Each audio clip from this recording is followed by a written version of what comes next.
journal vous est offert par le FPI, Fonds des promotions de l'industrie, votre partenaire privilégié pour la réussite de vos projets.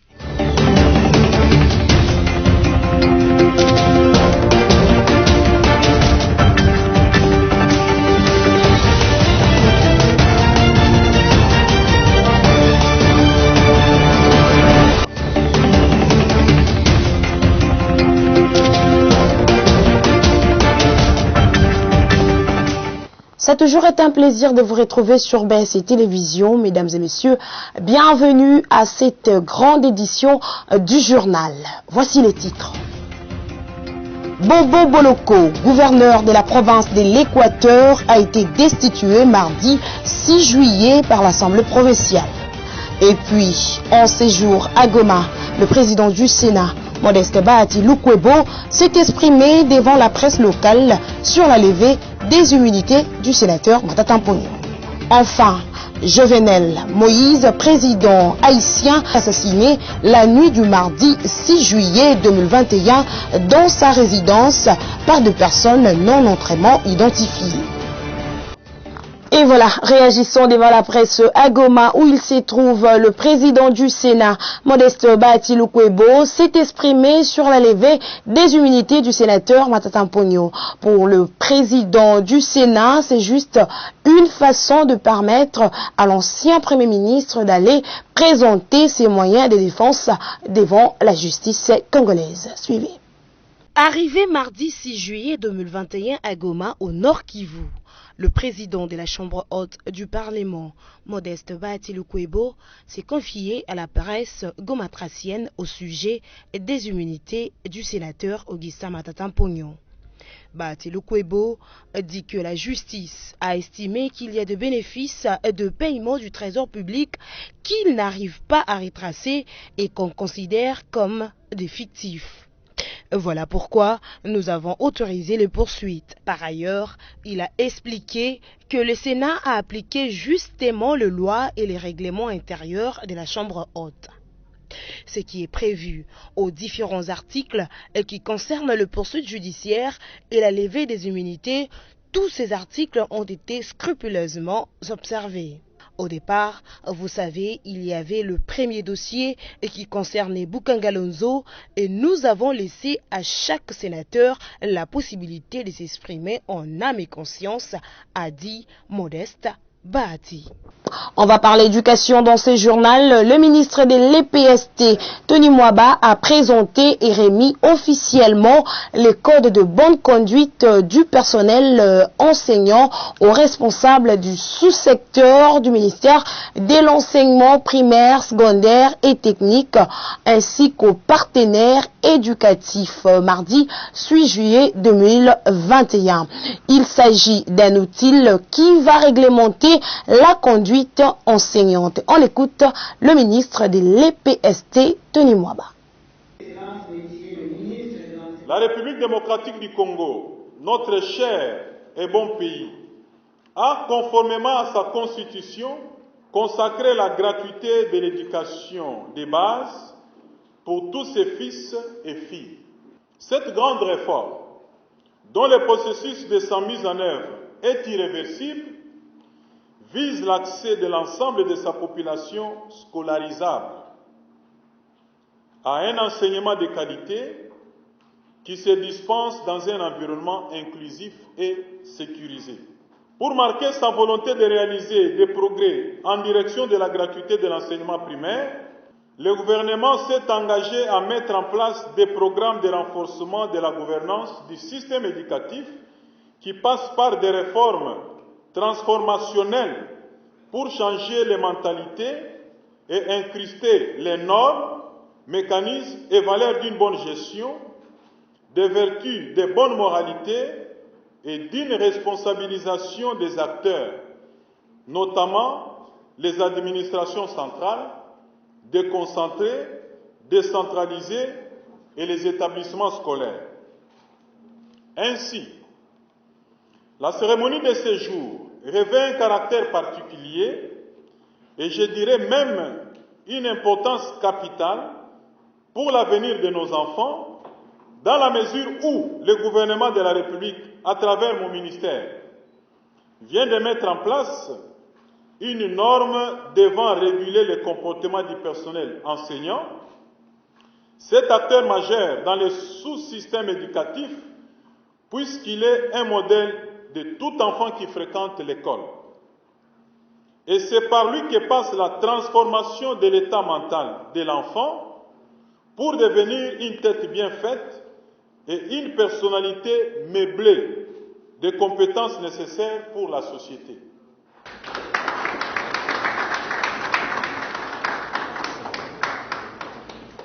Covid-19 en République démocratique du Congo, la ministre de la Santé, Véronique Kilumba, a conféré mardi 7 juillet avec les représentants des intérêts russes pour la distribution du vaccin Sputnik.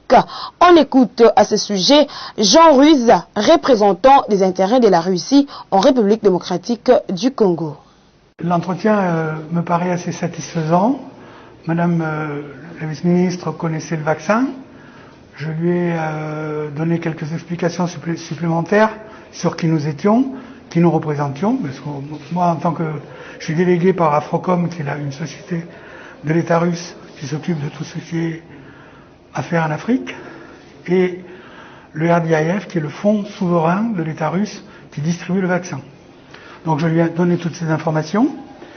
Je lui ai donné les dossiers aussi concernant le Sputnik Light et un médicament qui s'appelle Afivavir, que nous distribuons en même temps que le Sputnik Light, et pour lequel, lorsque nous livrons du Sputnik Light pour la première fois, nous donnons un quota gratuit. Ce médicament permet de ne pas rentrer les gens qui sont malades en début de maladie à l'hôpital, puisque c'est un médicament curatif, donc qui se prend sur une durée de 10 jours. Actuellement, nous allons livrer à peu près 6 pays.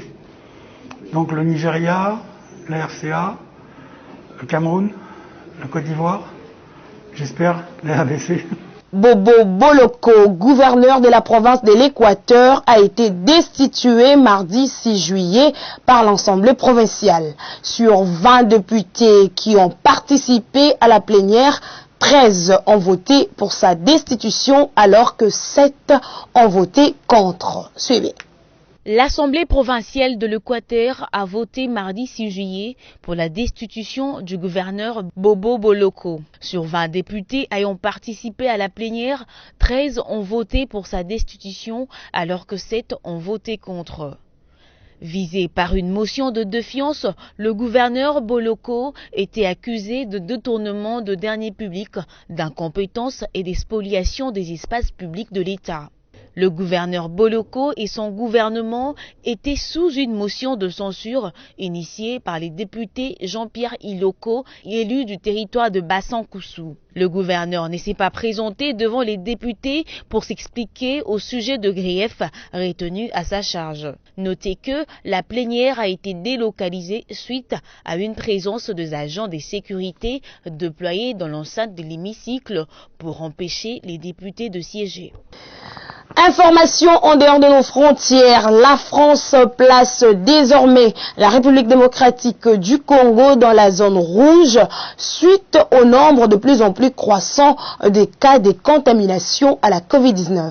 Ainsi, tout voyageur en provenance du pays de Lumumba ne peut plus fouler le sol français. Ce, à en croire un article de la Radio France Internationale publié mardi 6 juillet 2021. Suivez. Les voyageurs venant de la République démocratique du Congo sont interdits d'entrer en France à cause de la circulation active du coronavirus, selon un article publié le mardi 6 juillet 2021 par la Radio France Internationale. Les autorités françaises n'autorisent plus les voyages en provenance de pays rouges. Plus de 20 pays dans le monde, dont 4 sur les continents africains, sont désormais classés rouges par Paris. Il s'agit de l'Afrique du Sud, la Namibie, les Seychelles et la RDC. Pour les vacanciers et les touristes, ils ne peuvent donc pas se rendre dans l'Hexagone. Et pour ceux qui ont le droit de voyager, il faut présenter un test de dépistage négatif avant d'embarquer. Revenons en République démocratique du Congo, en Ituri. Le commandant secteur, le général de brigade Robert Kassongo Kalala, a encouragé les éléments des FARDC à poursuivre la traque des miliciens ADF dans cette partie du pays où l'état de siège a été décrété depuis plusieurs mois par le chef de l'État. Suivez. Sur les théâtres des opérations, au cœur du village Sokotano, situé à 12 km des commandes centre, les commandants secteur opérationnel Ituri, le général de brigade Kassongo Maloba Robert, a encouragé les vaillants militaires de forces armées de poursuivre la traque contre les ADF jusqu'à leur neutralisation. Devant ses frères d'armes, lors d'un briefing opérationnel, le commandant secteur a exhorté ses hommes à l'observation sans faille des règles de comportement et d'engagement.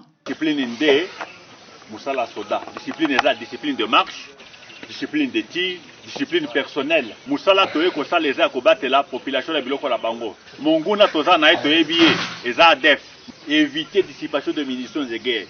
Éviter babiloko ya ba conflit inutile. Moi si amoninga ko joate, famille na yo nde ye na ba obokuta na bango sur terrain. Et loko moko comme ibangisa ezalité. Ndenge ezali autorité de l'état nde pouvoir oyo toye ko sala. Binoboza, première unité au état de siège. Déterminé à mettre hors d'état de nuire les terroristes ADF, sécuriser et protéger davantage la population de Walese Vonkutu, le général Kassongo Maloba Robert s'est installé à Komanda, où il a mis sur pied de guerre des dispositifs de défense robustes au village Sokotano, au pont Loya, à Mazumbe, aux 3 antennes ainsi qu'à Idoou et Ndimo, où il s'est tenu une réunion de planification des opérations combinées entre les commandants secteurs opérationnels Sokola 1 Grand Nord et celui de l'Ituri. Ça s'appelle promesse ténue après l'éruption volcanique à Goma. Marie-Olive Lembe Kabila, présidente de l'ASBEL Initiative Plus, est arrivée mardi 6 juillet dans la ville volcanique avec pour objectif apporter une assistance humanitaire aux familles touchées par le lave craché par les Niragongo. Suivez cet élément de Fezamika. Émotion, joie, Goma retient son souffle. Marie-Olive Lembe Kabila vient de fouler le sol de cette ville qui a bercé sa tendre enfance, victime de l'éruption volcanique. Goma connaît Olive et sa sollicitude, prompte à voler au secours de ceux qui sont dans les besoins. Ce mardi 6 juillet, à son arrivée, les couleurs de l'enthousiasme de sa base ont dominé sur la ville. Sur la route, chemin faisant, les motards, les taximens comme les piétons accourent vers Marie-Olive Lembe Kabila pour lui témoigner leur affection. Impossible pour la maman Haro de poursuivre son chemin. Elle s'arrête et étreint les siens par son sourire et signe du cœur, geste barrière oblige. Au marché Biréré, c'est sous une pluie des grains des haricots, maïs et riz que les vendeurs souhaitent la bienvenue à l'épouse de Joseph Kabila Kabangi.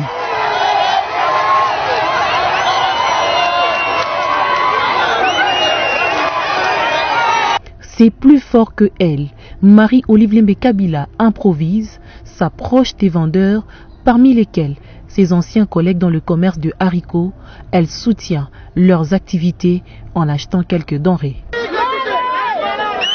L'épouse du chef de l'État honoraire draine les foules. Les motards ne lâchent pas son cortège et l'accompagnent jusqu'à sa résidence. Mama tunafurahi sana kuona mama yetu anakuya. Tulikuwa tusharegrete mingi sana kuona masiku yote tunapata bashida pata hapa kia kutuona. Leo na raha kabambi sana. Mama wengi wetu hakuna mwingine. Son agenda prévoit plusieurs activités en rapport avec la catastrophe humanitaire pour laquelle son ASBEL est active depuis les premières heures.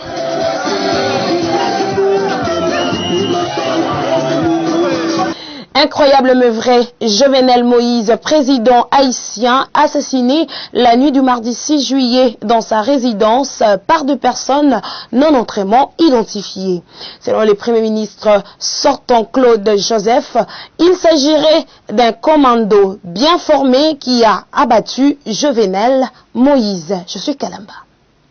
Grièvement blessé par un groupe d'individus non identifiés, le président haïtien Jovenel Moïse a succombé de ses blessures la nuit du mardi 6 juillet. Et le Premier ministre sortant Claude Joseph a vient communiquer que la résidence du président, située dans la banlieue de Port-au-Prince, aurait été attaquée vers 1h du matin par des hommes armés qui parlaient espagnol.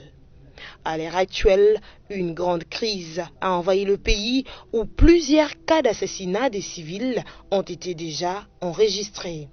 Mort à 53 ans, Jovenel Moïse était au pouvoir depuis 2017. Sa légitimité était remise en question, l'opposition et la société civile réclamaient de nouvelles élections. Le président avait préféré organiser en juin un référendum sur une nouvelle constitution. Voilà, mesdames et messieurs, place à présent à la revue de presse rendue par Josué Kalamba.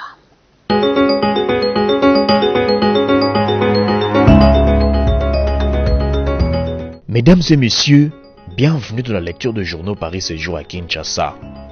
Actualité.cd note que le président de la République Félix-Antoine Tshisekedi a promulgué le 3 juillet dernier la loi portant organisation et fonctionnement de la Commission électorale nationale indépendante CENI.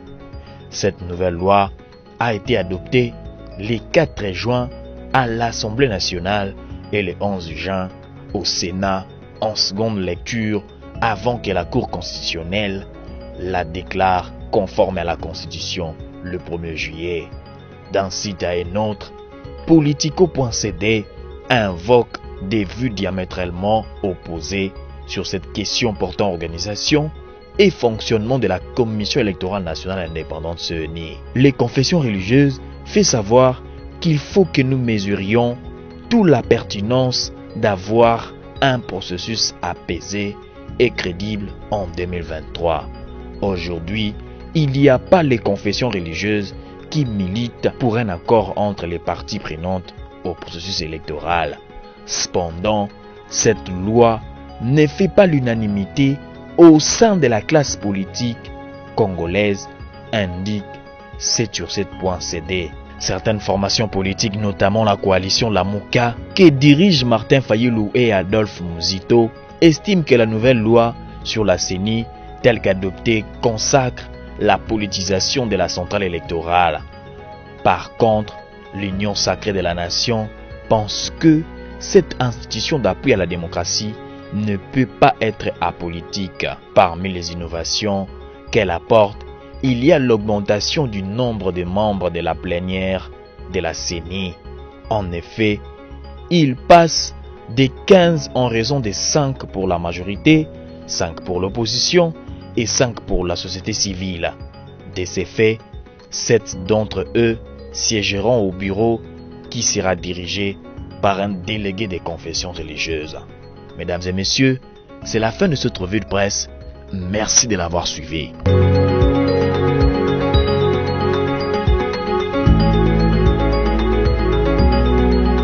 C'était bien la revue de presse rendue par Josué Kalamba. Si vous nous avez pris en cours de diffusion, voici les rappels de principaux titres. Bobo Boloko, gouverneur de la province de l'Équateur, a été destitué mardi 6 juillet par l'Assemblée provinciale. Et puis, en séjour à Goma, le président du Sénat, Modeste Bahati Lukwebo, s'est exprimé devant la presse locale sur la levée des immunités du sénateur Matata Mponyo. Enfin, Jovenel Moïse, président haïtien, assassiné la nuit du mardi 6 juillet 2021 dans sa résidence par 2 personnes non autrement identifiées. Et voilà, ce journal est complètement terminé. L'actualité continue sur BSC Télévision. Restez branchés avec nous.